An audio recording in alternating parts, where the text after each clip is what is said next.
अशोक चौधरी का भी बड़ा बयान आया है। उन्होंने कहा कि बीजेपी के साथ जाने को लेकर उन्होंने कहा कि गणतंत्र दिवस पर जलेबी खाइए। मतलब उन्होंने कुछ जाने आने के बारे में नहीं कहा, लेकिन जब ये बोला गया कि आप बीजेपी के साथ जा रहे हैं तो उन्होंने कहा कि गणतंत्र दिवस है और सब लोग जलेबी खाइए। जलेबी खाइए, आज गणतंत्र दिवस है। मुंह मीठा होगा बीजेपी के साथ। जलेबी खाइए कह तो रहे हैं, गणतंत्र दिवस है। आज कोई पॉलिटिकल क्वेश्चन नहीं लेंगे। वो पूछे बताएंगे ना, अब क्यों आए, क्यों चले गए, नहीं आए न क्यों आए, तो उनका जवाब सवाल हम कैसे जवाब दें? क्या जो कयास सरकार ठीक ठाक चल रही है क्या? मनोज झा ने कहा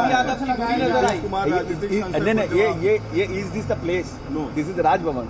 you don't take a political question here. Rajneesh हमारे साथ जुड़े हुए हैं। रजनीश, ये हालांकि ठीक है, गणतंत्र दिवस पर सब लोग मीठा खाते हैं, लेकिन जब ये पूछा गया कि बीजेपी के साथ जाना है तो उन्होंने कहा कि गणतंत्र दिवस है, जलेबी खाइए, सब लोग मुंह मीठा कीजिए। अब मुंह मीठा करने की बात आई है तो भाई जरूर। संजीव कुमार विधायक संजीव भाई, क्या सब सुनिए ना, अभी जाने दीजिए ना, हम बाद में कर रहे हैं बात। हम करेंगे, हम आ रहे हैं। छोटी सी प्रतिक्रिया, क्या सब चल रहा है? अरे जो होगा अच्छा होगा, बस तैयारी हो, बिहार के हित में जो होगा अच्छा होगा, छोड़ दिया जाए। सब अच्छा हो गया सब कुछ? हाँ, नहीं हो गया नहीं पता, जो होगा अच्छा होगा। हाँ, तो कोई बैठक की भी बात है अभी? नहीं, कोई बैठक की बात नहीं। अंदर बैठक की बात नहीं, कुछ नहीं है, कुछ नहीं है। अरे कुछ नहीं, सुनिए ना एक मिनट, हमको तो सब कुछ तय हो गया है और अब अरे भाई इसकी मुझे कोई जानकारी नहीं, मैं पर्सनल काम से आया हूँ, मैं आराम से बात करूंगा। नमस्कार। तो विधायक संजीव कुमार परबत्ता के जेडीयू के विधायक, और वो सीएम आवास में जा रहे हैं और इतना उन्होंने कहा कि जो भी होगा बढ़िया होगा। तो जाहिर तौर पे एक प्रिकॉशन लेकर और तमाम सारी बातें जो हैं लगभग स्पष्ट तौर पे कही गई है।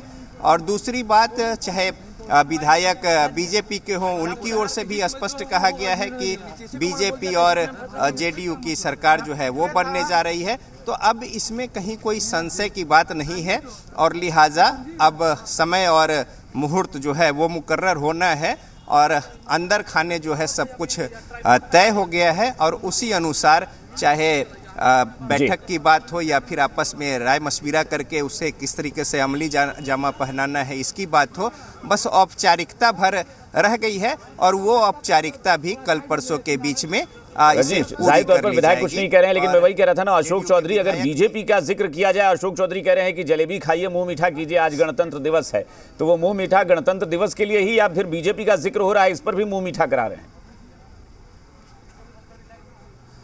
देखिए, जाहिर सी बात है कि अगर किसी के जहन में खुशी हो तो कोई भी सवाल आए उसका जो रिएक्ट है वो उसी तरीके से होगा कि मुंह मीठा कीजिए और इसको एक हल्का फुल्का आज दिन है, इसको एंजॉय कीजिए। लेकिन किसी के चेहरे पर अगर सिकन हो, कोई परेशानी हो, गठबंधन में कुछ खटपट हो, तो जाहिर बात है उसकी प्रतिक्रिया अलग होगी। तो अब तो भाव भंगिमा की बात नहीं है, कोई रिएक्शन की बात नहीं, अब तो चीज़ें खुलकर स्पष्ट हो गई है सारी कुछ, कि बस अब महज औपचारिकता भर है और उस औपचारिकता को पूरा करने को लेकर और किस तरीके से वो औपचारिकता पूरी हो, कैसे अमली जामा पहनाया जाए, इसकी बात हो रही है।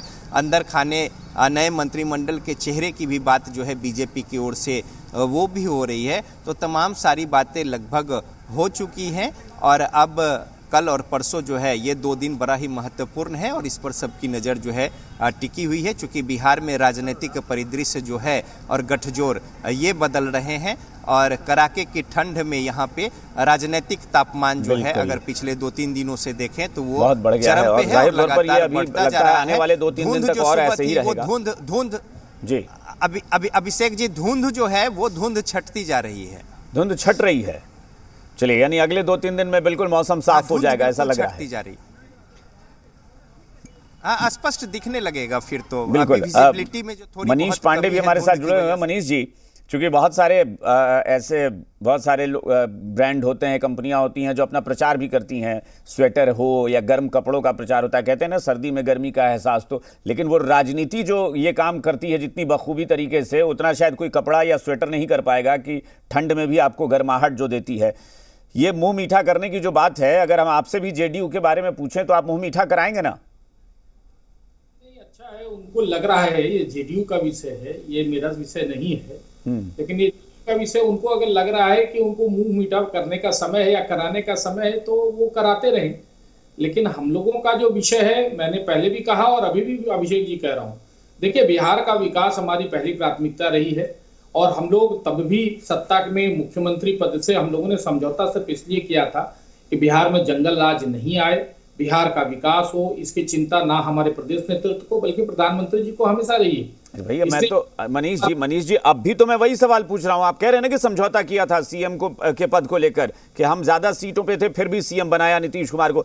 मैं वही कह रहा हूं कि क्या आपको लगता है कि अगर बिहार के विकास की बात आएगी तो आप आज भी जेडीयू के साथ रिश्ता बनाने के लिए तैयार हैं, जेडीयू के साथ गठजोड़ के लिए तैयार हैं? देखिए ये सवाल जो है ना अभिषेक जी, बिल्कुल राजनीतिक सवाल है और मुझे लगता है कि इस सवाल का जवाब समय के पहले देना उचित नहीं होगा। आप खुद कह रहे हैं ना कि बिहार के विकास के लिए जेडीयू के साथ हम रिश्ता रखते थे, गठजोड़ किए थे, तो इसका मतलब है कि आपको लगता है कि जेडीयू के साथ हम रहेंगे तो बिहार का विकास हम लोग मिलकर कर लेंगे। भरोसा है तभी तो। आप लालू प्रसाद यादव को तो अपने साथ जोड़ने के लिए कहते नहीं है कभी, कांग्रेस को जोड़ने के लिए कहते नहीं है कभी। मैंने इसलिए अभिषेक जी कहा कि यह कमिटमेंट बिहार बीजेपी का और देश के हमारे नेतृत्व का बिहार वासियों के साथ है कि हम बिहार के विकास के लिए जो करना पड़ेगा हम करेंगे। राजनीतिक घटनाक्रम में यह दुर्भाग्य है कि बिहार में किसी एक पार्टी को बहुमत नहीं है। अब जो दो अभी महागठबंधन में जो लोग हैं उनके बीच में जिस प्रकार से तनातनी आपस में चल रही है उसमें बीजेपी की कोई भूमिका नहीं। ये बात आपको भी, पूरे पैनल को पता है, पूरे बिहारवासी देख रहे हैं आपके इस चैनल के माध्यम से। तो ये जो फाड़ रहे हैं वो आपस में अपना फाड़ रहे हैं। ये आरजेडी और जेडीयू की लड़ाई है। हम तो अभी सिर्फ इसको वॉच कर रहे हैं कि आखिर में आने वाले समय में बीजेपी की इसमें क्या भूमिका रहेगी। मुझे लगता है कि मनीष जी मैं भी कह रहा हूं कि आप आधिकारिक बयान चलिए आप नहीं देंगे, मैं सिर्फ इतना कह रहा हूं कि क्या बीजेपी के कार्यकर्ता के ही तौर पर, एक मिनट मैं कुछ सुनाता हूं बयान, उसके बाद कोई खबर ही नहीं है हमें। नहीं मुझे खबर ही नहीं है, पता नहीं क्या होगा। नीतीश कुमार फिर से अगर एनडीए में, पता नहीं मुझे। नीतीश कुमार अगर फिर से एनडीए में आते हैं तो अब इससे ज्यादा क्या चाहिए भाई। यहां पर होता है कि जब ज्यादा नेता ये कहने लगे कि पता ही नहीं है, इसका मतलब ही होता है कि सब पता है, क्योंकि रेणु देवी बीजेपी में वो नेता हैं जो कल बैठक जो दिल्ली में हो रही थी उसमें भी शामिल थी। अब रेणु देवी अगर उस बैठक में शामिल है और फिर भी कह रही है पता नहीं है, इसका मतलब यह कि पार्टी ने कह दिया है कि भाई यही बोलना है कि कुछ पता नहीं है, पता सब कुछ है। खैर मनीष पांडे जी, अब रेणु देवी को भी नहीं पता है तो मुझे लगता है कि ठीक इसी तरह से आपको भी नहीं पता होगा, है ना। रेणु देवी तो उस मीटिंग में मौजूद थी और वो भी कह रही कि हमें नहीं पता। ठीक है अभिषेक जी, आपका तर्क अपने जगह पर सही है, लेकिन अभी लोकसभा के चुनाव को लेकर बहुत सारी चीजें तय हो रही है। हाँ, अगर संगठनात्मक बैठक होगी, कई ऐसी बैठकें होती है जिसमें हम लोग नहीं होते हैं, बैठक में विधायकों की बैठक होती है, सांसद, हम लोग को लगता है कुछ राजनीतिक चर्चा हो रही है। जब बैठक समाप्त होती है तो पता चलता है कि बूथों पे सशक्तिकरण कैसे होना है, लोकसभा का संचालन